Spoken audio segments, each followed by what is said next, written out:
Perkenalkan, nama saya Emil Gabriela Langi dengan NIM 23024-157.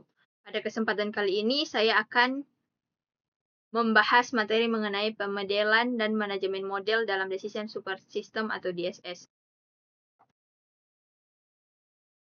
Decision Support System atau DSS adalah sistem berbasis komputer yang dirancang untuk membantu pengambilan keputusan dalam menyelesaikan masalah yang bersifat semi-terstruktur maupun tidak terstruktur. DSS terdiri dari 3 komponen utama, yaitu data, model, dan antarmuka pengguna. Dari ketiga komponen tersebut, model memegang peranan penting karena digunakan untuk menganalisis data dan menghasilkan alternatif keputusan yang tepat. Secara umum, ada 3 jenis model yang sering digunakan dalam DSS. Yang pertama, model statistik. Contohnya analisis regresi yang membantu menemukan hubungan antar variabel.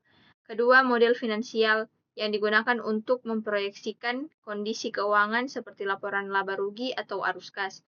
Dan yang ketiga, model optimasi yang digunakan untuk mencari solusi terbaik dari berbagai alternatif, biasanya dengan pendekatan matematis seperti linear programming.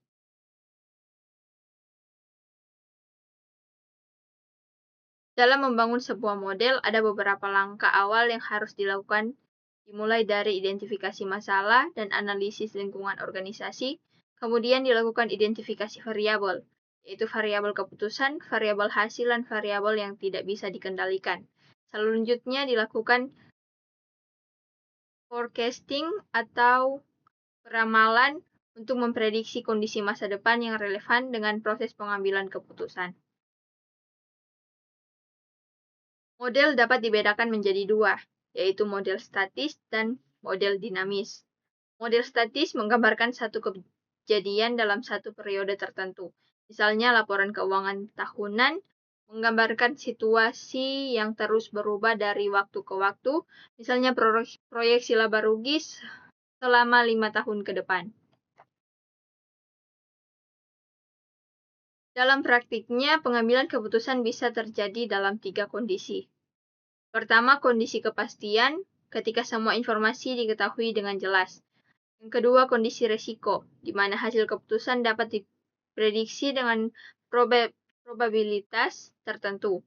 Dan yang ketiga, kondisi ketidakpastian, ketika informasi sangat terbatas sehingga hasilnya sulit diprediksi dengan tepat. Untuk mempermudah pemahaman, model sering dipresentasikan dengan diagram. Biasanya variabel keputusan diagramnya dengan persegi, variabel hasil yang oval, dan variabel yang tidak terkendali dengan lingkaran. Hubungan antar variabel ditunjukkan dengan panah yang menandakan arah pengaruh. Ada 2 cara populer untuk menyajikan model keputusan. Yang pertama adalah tabel keputusan, yang menampilkan alternatif keputusan dan kondisi lingkaran dalam bentuk tabel. Yang kedua adalah pohon keputusan, yang menyajikan hubungan antar pilihan dalam bentuk grafis sehingga lebih mudah dipahami terutama untuk masalah yang kompleks.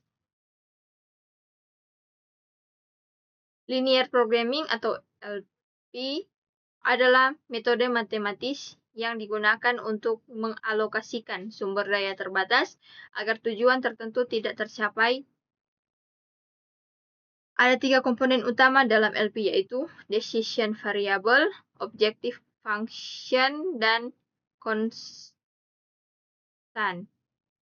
Dengan pendekatan ini, manajer bisa menentukan keputusan terbaik dalam kondisi keterbatasan sumber daya. Sebagai contoh, dalam industri cat, perusahaan ingin meminimalkan biaya bahan baku sambil tetap menjaga standar kualitas. Variabel keputusan adalah jumlah bahan yang digunakan. Fungsi tujuan adalah meminimalkan biaya dan batasan adalah standar kualitas minimum yang harus dipenuhi. Kasus ini dikenal sebagai blending problem. Selain optimasi matematis, simulasi juga menjadi alat penting dalam DSS. Simulasi merupakan percobaan terhadap model untuk meniru kondisi nyata. Metode ini digunakan ketika masalah terlalu kompleks untuk diselesaikan dengan perhitungan matematis. Dengan simulasi, kita dapat melakukan analisis what if untuk melihat berbagai kemungkinan hasil keputusan.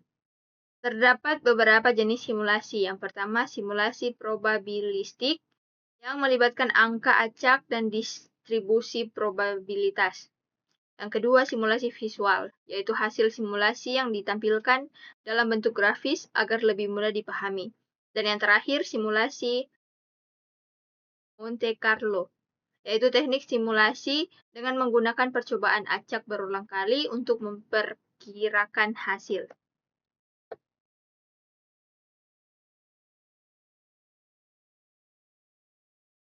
Selain simulasi, terdapat juga pendekatan heuristik. Heuristik adalah aturan praktis atau rule of thumb yang digunakan untuk mencari solusi yang cukup baik.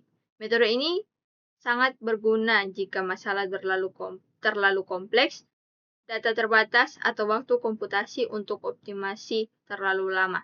Meskipun tidak selalu menghasilkan solusi yang paling optimal, kelebihannya adalah cepat, sederhana, dan hemat biaya. Dari penjelasan tadi dapat kita simpulkan bahwa model dalam DSS bisa berupa statis maupun dinamis, dan dapat digunakan dalam kondisi kepastian, risiko, maupun ketidakpastian. Beberapa teknik yang sering digunakan adalah optimasi matematis, simulasi, dan heuristik. Setiap teknik memiliki kelebihan dan kekurangan, sehingga penggunaannya harus disesuaikan dengan jenis masalah yang dihadapi. Sebagai penutup, dapat disimpulkan bahwa model memegang peranan yang penting dalam sebuah decision support system. Tidak ada satu pendekatan yang selalu benar untuk semua kasus. Oleh karena itu, seringkali kombinasi dari berbagai model digunakan agar keputusan yang diambil lebih efektif. Demikian presentasi yang dapat saya sampaikan. Terima kasih.